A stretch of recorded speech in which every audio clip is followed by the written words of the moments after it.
Good day, everybody, and welcome to another edition of the Military and Foreign Affairs Network. I am your host, the voice of reason.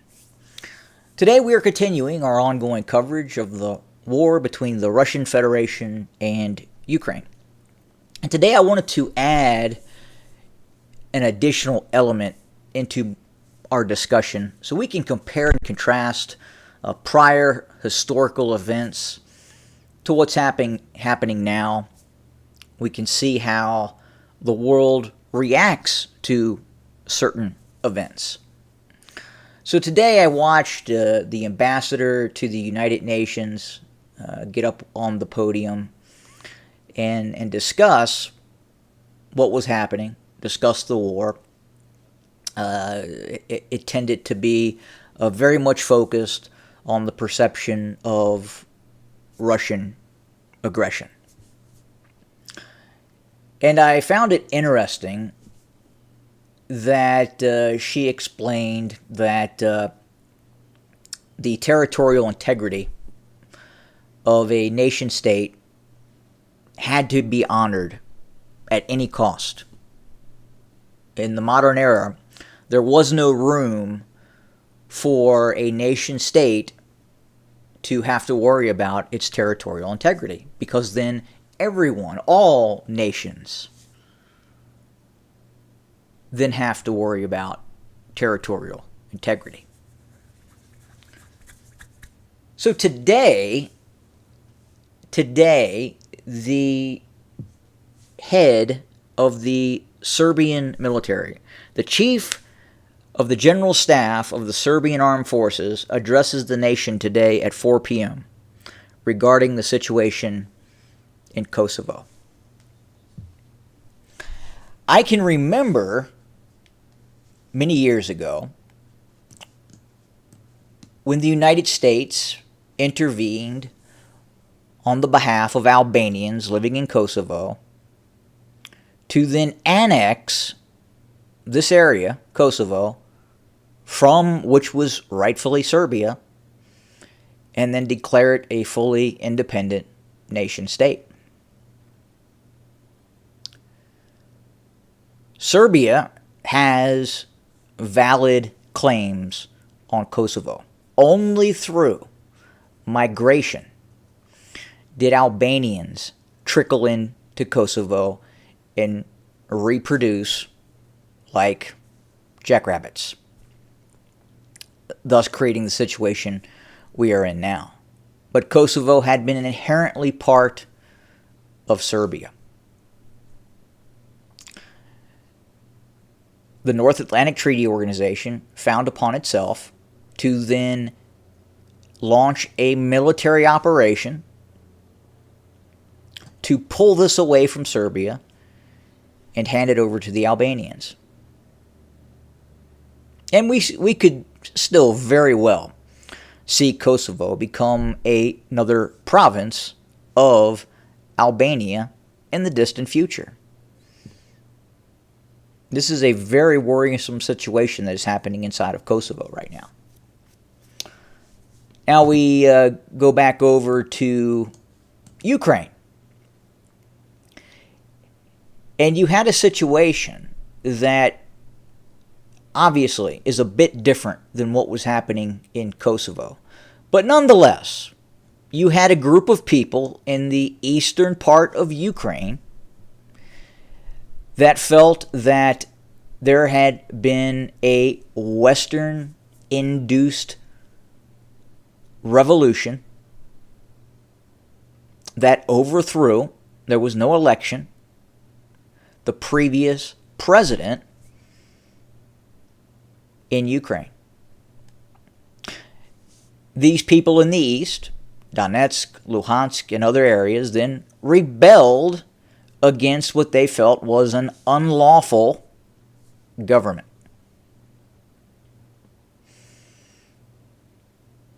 And I guess what I'm trying to do is compare and contrast what's happening now in Ukraine. Again, very similar situation where you have a group of people not wanting to be part of this other entity that they feel is unlawful. So again, Serbia, Kosovo, Ukraine, and the eastern separatist regions. It's interesting, isn't it? How one side can pick and choose what is right, what is wrong, and then make that decision. Again, Serbia did not attack anybody. Serbia had not threatened any of its neighbors. It did not threaten Hungary. It did not threaten Romania. It did not threaten Albania. It did not threaten Bulgaria. There was an internal issue that took place in Kosovo. And the North Atlantic Treaty Organization injected itself into this conflict against its own charter. Serbia was not part of NATO. Serbia had not attacked a NATO member state. So when you say that the North Atlantic Treaty Organization is not an aggressive alliance, that it doesn't attack its neighbors, well, then what do you call this? Again, Serbia did not attack a NATO state. NATO decided to move on its own and pull Kosovo from Serbia. And it did not have that right. It did not have that legal right to do that. Libya. Libya did not attack Egypt. It did not attack Tunisia. It did not attack Algeria. It did not attack any member of the North Atlantic Treaty Organization alliance. But what did the North Atlantic Treaty Organization do with Libya?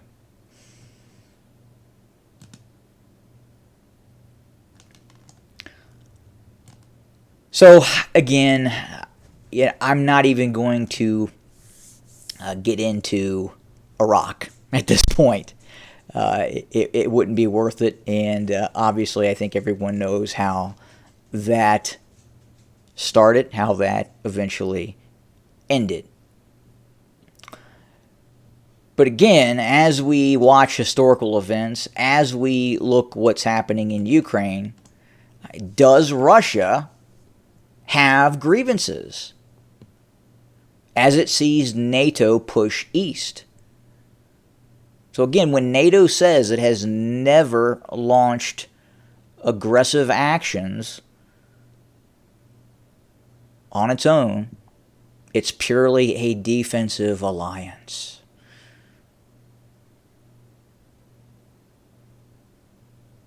Is it? Lithuania, Estonia, Latvia, part of NATO. Ukraine very much wants to be part of NATO, or elements inside of Ukraine want to be part of NATO.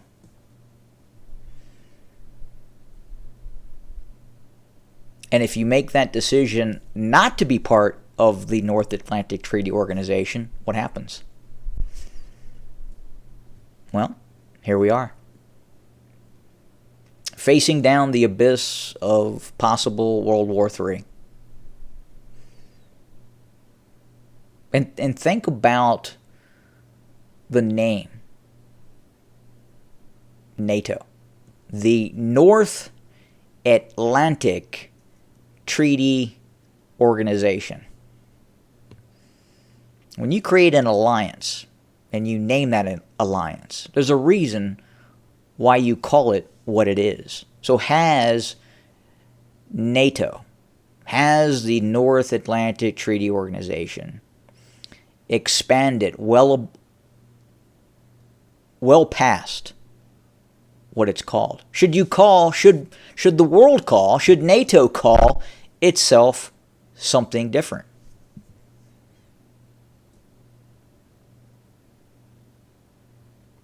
Should it? Is it still the North Atlantic Treaty Organization? Turkey is part of NATO. Turkey is nowhere near the North Atlantic. Romania, which sets very close to Russian spheres of influence, is nowhere near the North Atlantic. Yet it is part of the North Atlantic Treaty Organization. So I think NATO needs to have a close look at what it's calling itself and reanalyze that. And quite possibly call itself something different. What do you, the viewer, believe the North Atlantic Treaty Organization should now call itself? So again, very interesting to see what's happening right now in Kosovo. Very interesting to see what the Albanians are now doing to Serbs who live in Kosovo. It's tyrannical. And NATO just sits there and kind of scratches its head and isn't sure really what to do at this point. But the situation is becoming very, very concerning. And NATO, the North Atlantic Treaty Organization, put the world in that position.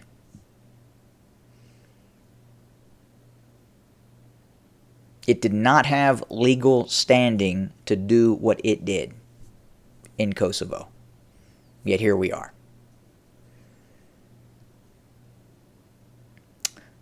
And NATO now is directly participating in this conflict. You can say, well, there's not NATO forces directly supporting the Ukrainians. Are you sure about that? Much of the intelligence that the Ukrainians are receiving is coming from NATO assets in the United States.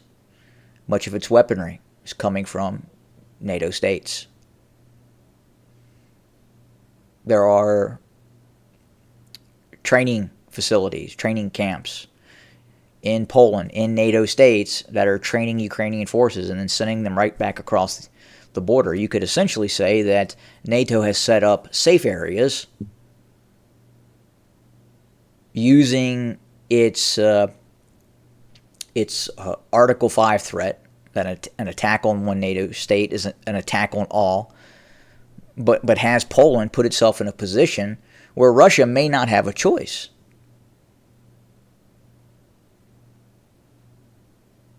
Does NATO have a legal right in its support for the Ukrainians? Does it have a legal right? Forget right and wrong. There are a lot of things that happen in this world that are not right, that are wrong. Many, many things. And the world picks and chooses those issues. So in the ongoing fighting that is taking place, the Ukrainians have moved about 1 kilometer near Makarivka in this area. If we look at the map here, you can clearly see what has happened on the ground. So yesterday, today, they moved this up a little bit, 1 kilometer. And that is essentially it in terms of what we have seen on the ground. We've talked about this, that the Ukrainian offensive has essentially failed. The Ukrainians did use North Atlantic Treaty Organization provided cruise missiles to attack a Russian bridge. I believe it was in this area in question. And that bridge was damaged. It was not completely destroyed. I imagine the Russians will have it up and working within the next day or two.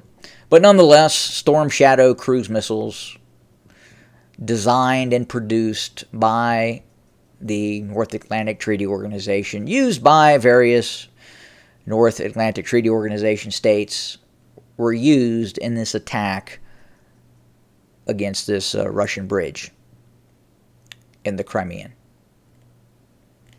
Peninsula. The Russians continue offensive operations in the northeast sector of the conflict, north of Seversk, south of Crimea. Russian infantry formations have pushed forward, much like the Ukrainians pushed forward about a kilometer, as did Russian forces in this area as well. Again, not any significant gains, back and forth infantry battles taking place in this heavily forested area. Some very intense, brutal infantry engagements are taking place in this area as the Russians continue offensive operations in this area. Some would say the Russians have a certain level of initiative in this area.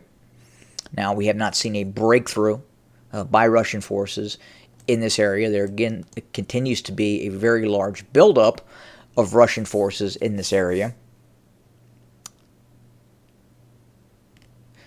But that's kind of where we set for today. Again, we will continue to cover, we will continue to analyze this conflict, the causes of this conflict, where this conflict is, how it occurred, and where we ultimately end. Because at this point, it does not look like it is going to end well for the world. Have a good day.